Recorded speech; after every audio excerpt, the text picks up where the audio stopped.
ನಮಸ್ಕಾರ ಫ್ರೆಂಡ್ಸ್, ಇವತ್ತು ನಾವು ಖಾರ ಮಸಾಲ ಮಂಡಕ್ಕಿ ಮಾಡೋಣ. ಇದಕ್ಕೆ ಬೇಕಾಗುವ ಪದಾರ್ಥ ಅರ್ಧ ಕೆ ಜಿ ಕಡಲೆಪುರಿ, ಮಂಡಕ್ಕಿ ಅಂತಾರೆ.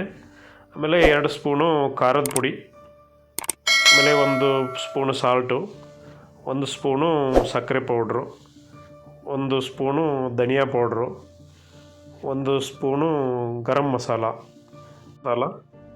ಇದೆಲ್ಲ ಹಾಕಿ ನಾವು ಈಗ ಮಿಕ್ಸಿಗೆ ಹಾಕ್ಕೊಂಬಿಡೋಣ. ಎಲ್ಲ ಮಿಕ್ಸ್ ಮಾಡಬೇಕಾಗತ್ತೆ. ಈಗ ಮಿಕ್ಸಿನಲ್ಲಿ ಹಾಕ್ಕೊಂಬಿಡೋಣ. ಆಮೇಲೆ ನಾವು ಐಟಮ್ಸ್ ಇನ್ನೂ ಹಾಕ್ಕೋಬೇಕಾಗತ್ತೆ. ಆಮೇಲೆ ಮಂಡಕ್ಕಿ ಎಲ್ಲ ರೆಡಿ ಆದಮೇಲೆ ಅದು ಆಮೇಲೆ ಹಾಕ್ಕೊಳ್ಳೋಣ. ಇದಿಷ್ಟು ಈಗ ರುಬ್ಬಿಕೊಂಡು ಸಣ್ಣಗೆ ಮಾಡ್ಕೊಂಬಿಡೋಣ, ಮಿಕ್ಸ್ ಮಾಡ್ಕೊಂಬಿಡೋಣ. ಈ ಪೌಡ್ರ್ ರೆಡಿ ಇದೆ ಇವಾಗ ಮಸಾಲ. ಈಗ ಒಲೆ ಹೊತ್ತಿಸ್ಬಿಟ್ಟು ಒಂದು ಬಾಣಲೆ ಇಡೋಣ. ಬಾಣಲೆ ಇಟ್ಬಿಟ್ಟು ಒಂದು ಆಯಿಲ್ ಹಾಕ್ಕೊಳ್ಳೋಣ. ಒಂದು 50 ml. ನಮಗೆಷ್ಟು ಕಡಲೆಪುರಿಗೆ ಎಷ್ಟು ಬೇಕಾಗುತ್ತೋ ಆ ಕ್ವಾಂಟಿಟಿ ಮೇಲೆ ಡಿಪೆಂಡ್ ಅಪಾನ್ ಅದನ್ನು ಹಾಕ್ಕೋಬೇಕಾಗತ್ತೆ. ಈಗ ಒಂದು ಕಡಲೆ ಬೀಜ ಹಾಕ್ಕೊಂಬಿಡೋಣ. 100 ಗ್ರಾಮು ಮೇಲೆ ಆಗ್ಬೋದು, ಸ್ವಲ್ಪ ಒಂದು 100 ಗ್ರಾಮು ಅಳತೆಯಲ್ಲಿ ಫ್ರೈ ಮಾಡ್ಕೋಬೇಕು. ಚೆನ್ನಾಗಿ ಫ್ರೈ ಆದರೆ ಬಾಯಲ್ಲಿ ತಿನ್ನೋಕ್ಕೆಲ್ಲ ಟೇಸ್ಟಿ ಇರುತ್ತೆ. ಸ್ವಲ್ಪ ಬ್ರೌನ್ ಕಲರ್ ಬರೋ ಥರ ಫ್ರೈ ಮಾಡ್ಕೋಬೇಕು. ಅದನ್ನು ತುಂಬ ಹೊತ್ತಿಸ್ಬಾರ್ದು, ಲೋ ಫ್ಲೇಮಲ್ಲಿ ಫ್ರೈ ಮಾಡ್ಕೋಬೇಕು. ತುಂಬ ಹೊತ್ತಿದ್ರೆ ಅದೆಲ್ಲ ತಿನ್ನೋಕ್ಕಾಗಲ್ಲ. ತುಂಬ ಚೆನ್ನಾಗಿ ಫ್ರೈ ಮಾಡ್ಕೊಂಬಿಡ್ಬೇಕು. ಲೋ ಫ್ಲೇಮಲ್ಲಿ ಕರಿಬೇಕು ಇವಾಗ. ಯಾಕಂದರೆ ಹೊತ್ತಿಬಿಟ್ರೆ ಚೆನ್ನಾಗಿರಲ್ಲ, ಸೀದೋಗಿಬಿಟ್ರೆ ಟೇಸ್ಟ್ ಇರಲ್ಲ.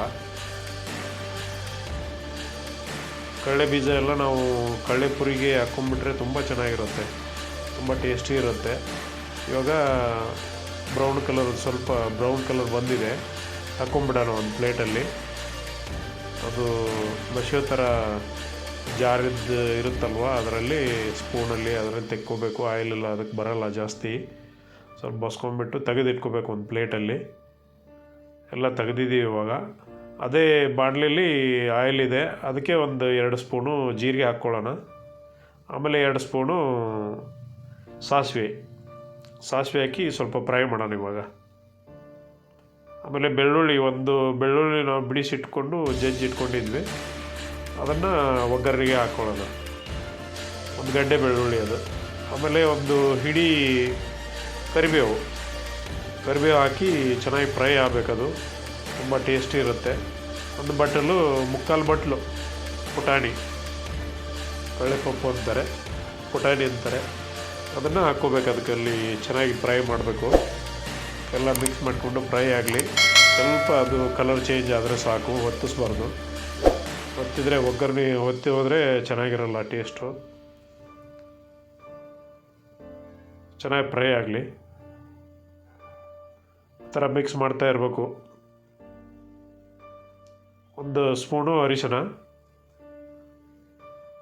1 ಸ್ಪೂನ್ ಹಾಕಿದರೆ ಸಾಕು. ಆಮೇಲೆ ಈಗ ನಾವು ರುಬ್ಬಿ ರೆಡಿ ಮಾಡ್ಕೊಂಡಿದ್ದಲ್ವ ಮಸಾಲ, ಅದನ್ನು ಹಾಕಿಬಿಡೋಣ ಇವಾಗ. ಅದಕ್ಕೆ ಒಗ್ಗರಣೆ ರೆಡಿಯಾಗಿದೆ ಅಲ್ವ, ಅದಕ್ಕೆ ಹಾಕಿ ಮಿಕ್ಸ್ ಮಾಡ್ಕೊಂಡು ಫ್ರೈ ಮಾಡೋಣ ಸ್ವಲ್ಪ ಹೊತ್ತು. ಈಗ ರೆಡಿಯಾಗಿದೆ ಒಗ್ಗರಣೆ. ಕಡಲೆಪುರಿ ನಾವು ಅರ್ಧ ಕೆ ಜಿ ತೆಗೆದಿಟ್ಕೊಂಡಿದ್ದಲ್ವ, ಅದಕ್ಕೆ ಮಿಕ್ಸ್ ಮಾಡೋಣ ಈ ಒಗ್ಗರಣೆನ. ಈಗ ಆಲ್ಮೋಸ್ಟ್ ಒಗ್ಗರಣೆ ರೆಡಿಯಾಗಿದೆ. ಈಗ ನಾವು ಅದು ಕಡಲೆಪುರಿ ತೆಗೆದಿಟ್ಕೊಂಡಿದ್ದವಲ್ಲ, ಅದಕ್ಕೆ ಮಿಕ್ಸ್ ಮಾಡ್ಕೊಂಬಿಡೋಣ.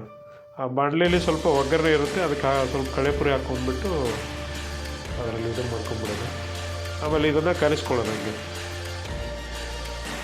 ಚೆನ್ನಾಗಿ ಮಿಕ್ಸ್ ಮಾಡಬೇಕು. ತುಂಬ ಚೆನ್ನಾಗಿರುತ್ತೆ ಬಜ್ಜಿ ಜೊತೆಲಿ, ಸ್ನ್ಯಾಕ್ಸು, ಈವ್ನಿಂಗ್ ಟೈಮೆಲ್ಲ ತಿನ್ನೋಕ್ಕೆ.